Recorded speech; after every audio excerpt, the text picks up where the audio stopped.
and by one case I mean a multi-departmental habit of just keeping a slush fund handy called a trust fund, like with a straight face and unironically, trust fund.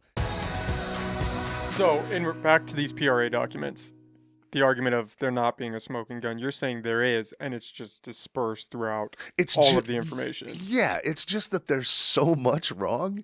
Like, is this the normal level of wrong that we're okay with? Like, that's really what it comes down to. Is like, I mean, until recently, our departments didn't even line item their budgets.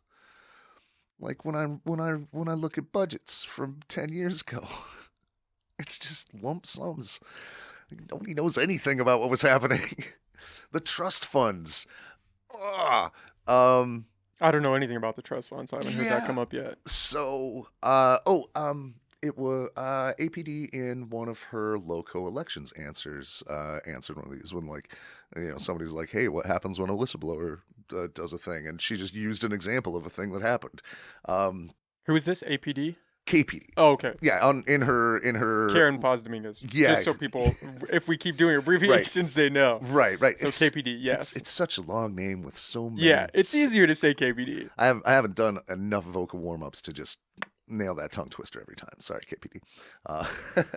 So, in one of her local election act answers, she was asked about what happens when a whistleblower says, "Hey, there might be something wrong here," and she listed exactly what happened in one case, and by one case I mean a multi-departmental habit of just keeping a slush fund handy called a trust fund, like with a straight face and unironically, trust fund. Yeah, a departmental trust fund where they just kept money that was extra. What department was doing this? All of them. I mean, I don't know. It was done broadly across multiple departments. It was just a thing, a habit that people got into that was against the law. I was going to say, are they allowed to have a slush fund? No, they're not allowed to have a slush fund. Or do they still currently have these slush funds?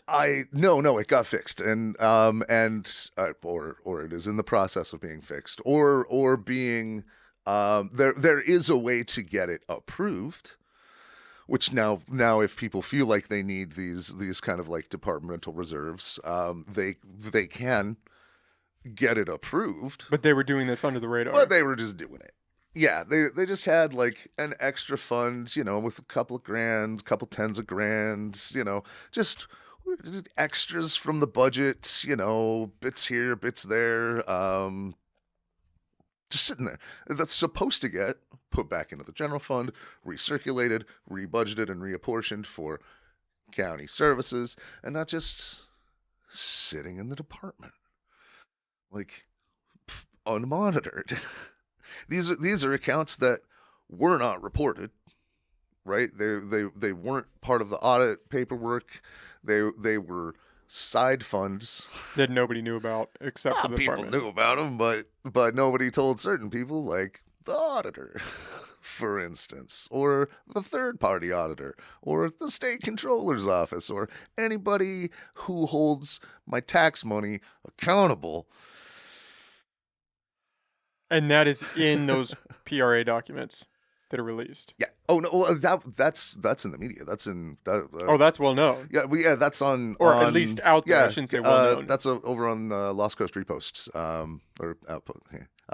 On their elections page, like one of the answers was how she found and fixed hundreds of thousands of dollars worth spread across multiple departments of just slushy money.